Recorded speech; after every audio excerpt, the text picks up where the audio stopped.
Chers amis, bonjour.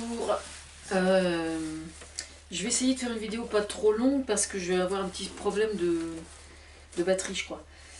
J'ai reçu hier, j'ai récupéré hier sur le marché le tract au sujet de la campagne de Marine Le Pen, du Front National. Et donc j'ai travaillé un peu dessus, mais enfin ça a été relativement vite fait en fait, pour être tout à fait franche. Alors pour commencer, au niveau du visuel, quand elle se fait photographier, penchée, les cheveux au vent, cherchant à se donner l'image d'une conquérante qui brave les océans, les mers et les océans, je tiens juste à lui préciser qu'elle n'est pas du tout à la hauteur, parce que c'est pas du tout une image, comment dire, c'est un peu trop altruiste pour elle, quoi, franchement, hein. J'en tiens pour preuve le fait que, jusqu'à preuve du contraire, elle ne se soit jamais mise en danger physiquement, contrairement aux navigateurs qui traversent les océans, eux, et qui se mettent en danger. Deuxièmement, les navigateurs, par définition, sont tous parfaitement conscients du danger que représente le réchauffement climatique, et sur le plan de l'écologie, enfin je veux dire, autant les navigateurs sont tous parfaitement conscients des problèmes que représente le réchauffement climatique, etc., autant Marine Le Pen, enfin je veux dire, on n'entend jamais parler, quoi. Je veux dire, si Marine Le Pen avait le pied marin, ça se saurait, hein. Avoir le pied marin en ce qui concerne le Front National et ce qui concerne Marine Le Pen, avoir le pied marin, ça voudrait dire oser s'aventurer sur de véritables valeurs humanistes qui c'est quand même aux antipodes de ce qu'ils représentent. Je veux dire, ce serait courageux, c'est clair. Alors ensuite, ce qui est amusant, justement, c'est que cette mise en danger dans les océans, ça sous-entend effectivement une mise en danger physique, ce qui me rapproche évidemment de cette histoire de garde du corps. C'est-à-dire que Marine Le Pen a un garde du corps quand elle va au Parlement européen. On se demande bien pourquoi, d'ailleurs. Parce que moi j'ai posé la question il y a quelques jours, j'ai travaillé sur le sujet, j'ai rédigé un article, et j'ai expliqué, mais à quel titre un député européen aurait-il besoin d'un garde du corps? J'aimerais qu'on m'explique, quoi. Je me pose la question de savoir, est-ce que les autres députés européens ont un garde du corps ou pas? Quels sont les critères selon lesquels on considère qu'il en ait besoin d'un ou pas? Je suis extrêmement curieuse de ça, donc je trouve ça assez dangereux. Est-ce que le fait de participer, d'être député européen, représente une telle mise en danger idéologique ou physique pour Marine Le Pen que de siéger là-bas, quoi? Parce que c'est vrai qu'elle est en terrain hostile, l'Europe, quand même, c'est un vrai danger. Parce que les gens qui soutiennent le Front National, souvent, ils sont quand même un petit peu parano. Et donc, est-ce que c'est si dangereux que ça que de siéger à Bruxelles? Je me pose des questions. En attendant, ce matin, elle a été convoquée par la police et elle a refusé de se présenter à la convocation de la justice. Donc, moi, c'est très simple, je serai au Conseil constitutionnel. Personnellement, je lui interdirais d'être candidate. Rien que là-dessus, déjà. Bah oui, parce que par définition, là pour l'instant elle est que candidate, je veux dire il y en a plein, d'accord? Donc c'est pas la peine de se la péter, pour commencer. En tant que simple citoyenne française, rien ne justifie le fait qu'elle refuse de se plier à la justice. Quand on n'a rien à se reprocher, eh ben raison de plus pour y aller. Voilà. Moi je suis désolée, je suis sous tutelle, en principe ça doit bientôt tomber j'espère. Ma tutelle doit être retirée, j'ose espérer, début mai. Je veux dire, si jamais, en théorie, j'espère que ça va bien se passer, je sais pas si je vais être convoquée ou pas par la juge des tutelles, mais si je suis convoquée, évidemment que je vais y aller. Mais, quel que soit le truc qu'on se voit reprocher par la justice, dès l'instant qu'on est condamné par un juge, on ferme sa gueule et on y va. Je veux dire, j'arrive vraiment pas à comprendre comment est-ce qu'on peut agir autrement. Qui plus est quand on est candidate aux élections présidentielles. Enfin, si ça, c'est pas du gros foutage de gueule, franchement, j'aimerais bien qu'on m'explique. Attendez, parce que la suite... Alors là, bien. Alors, elle se prétend une femme libre. Alors, elle est comme tout le monde, La liberté la liberté de chacun s'arrête à l'endroit où celle des autres commence. Enfin, je veux dire, on est tous dépendants, on fait partie d'une société, l'être humain est un animal grégaire, je crois que c'est comme ça qu'on dit, c'est-à-dire qu'il vit en groupe, je veux dire, même si c'est au sein d'un parti, au sein d'un groupe du club de pétanque ou pour faire un loto, on est fait pour vivre en groupe, donc elle n'est pas plus libre que quelqu'un d'autre. Alors, si en plus en politique il y a quelqu'un qui est vraiment pas libre, je trouve justement, c'est bien Marine Le Pen. Parce que Marine Le Pen, elle fait quand même de la politique dans le but de tuer son père politiquement. Faut quand même, voilà. Elle est en rivalité avec son père constamment. Et elle n'a toujours pas réglé le problème. Elle prétendait l'avoir réglé, il n'est toujours pas réglé le problème. Bon, mais on va y revenir, ne vous inquiétez pas. Enfin oui, le cordon ombilical entre le père de Marine Le Pen et Marine Le Pen, il est mais alors très loin d'être coupé. Hein. Franchement, c'est du genre acier assez tenace. Hein. Franchement, ça me rappelle quand mon père nous emmenait à la foire de Rouen, mais je l'ai raconté il n'y a pas longtemps. Il nous emmenait à la foire de Rouen et puis comme c'est un chasseur évidemment il tirait il allait dans les stands de tir et puis il y avait des peluches ou des trucs comme ça et puis évidemment à chaque fois qu'il touchait une corde il était sûr d'avoir touché, il avait vu la balle qui avait touché la corde et comme il y avait un filin d'acier dedans évidemment bah, le truc il tombait jamais quoi. Donc à chaque fois il se prenait le nez, il se bouffait le nez avec le mec du stand parce qu'il disait mais vous trichez etc. Bon, en fait c'est exactement la même chose sauf que le cordon ombilical entre Jean-Marie Le Pen et sa fille, c'est pas un filin, quoi. Je veux dire, c'est carrément la taille d'un pouce, hein. Facilement, hein. Donc c'est pas demain la veille qui sera coupé, hein. Ça c'est clair. Et puis de toute façon, elle le souhaite pas.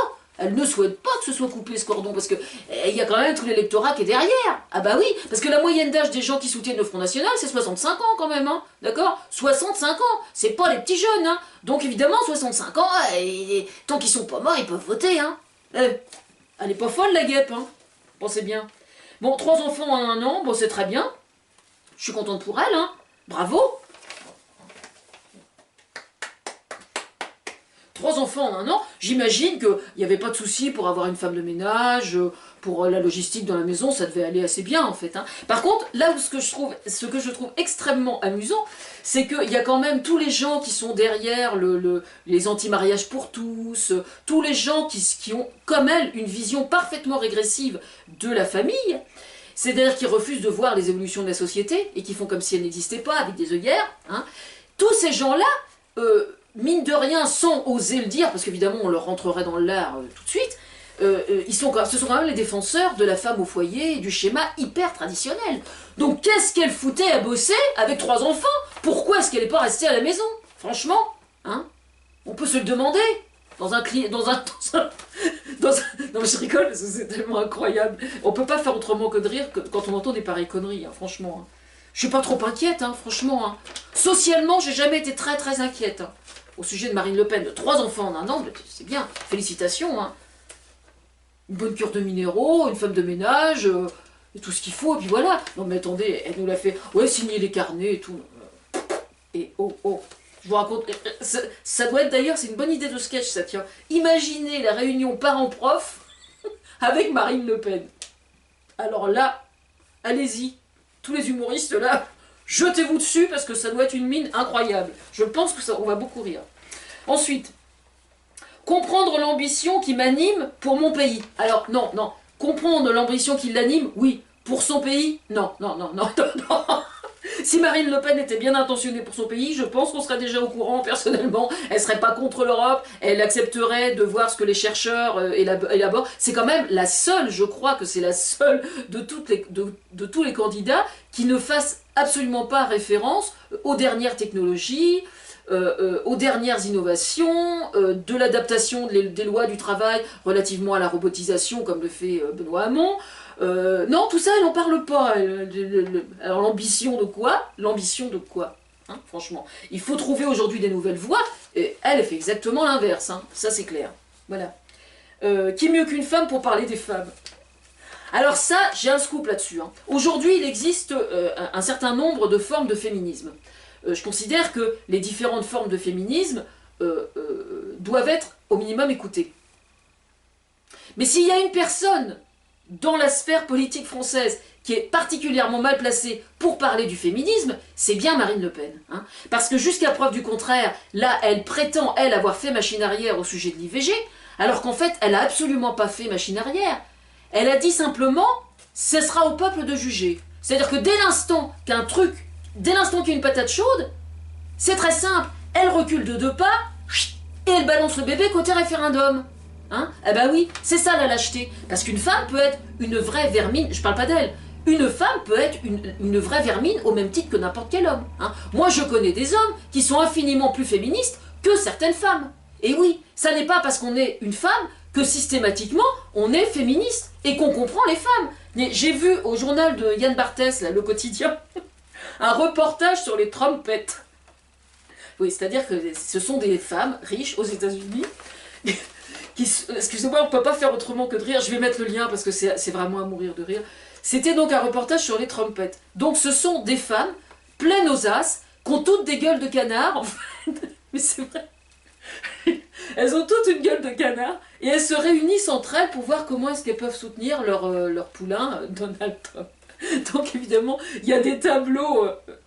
c'est plus du mauvais goût à ce niveau-là, hein. Franchement, on peut plus qualifier ça, il n'y a plus de qualificatif à ce niveau-là. Mais je vais mettre le lien parce que, évidemment, à la fin du reportage, ils ont dit, mais quand est-ce que les pro-Brexit européens vont aller rencontrer? Donc on imaginait la rencontre entre les Trumpettes et Marine Le Pen, ce qui en soi, rien que dans l'imaginaire, est quelque chose de tellement drôle qu'on peut pas faire autrement que de rire, franchement. Bon, bref. Donc, le fait que ce soit une femme pour parler des femmes, non, non, non, absolument pas, non. Moi, je connais des femmes qui sont cons comme des balais, hein. Je veux dire, c'est pas parce qu'on est une femme qu'on est systématiquement plus à même de comprendre les autres femmes. Non, absolument pas. C'est complètement con, ça. Alors, le harcèlement de rue.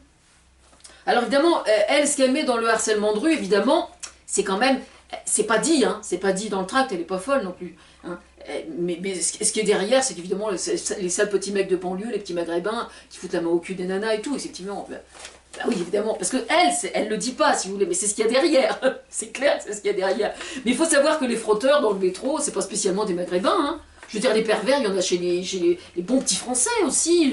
Je veux dire, français entre guillemets de souche. Je suis désolée si j'emploie l'expression, mais j'ai pas autre chose.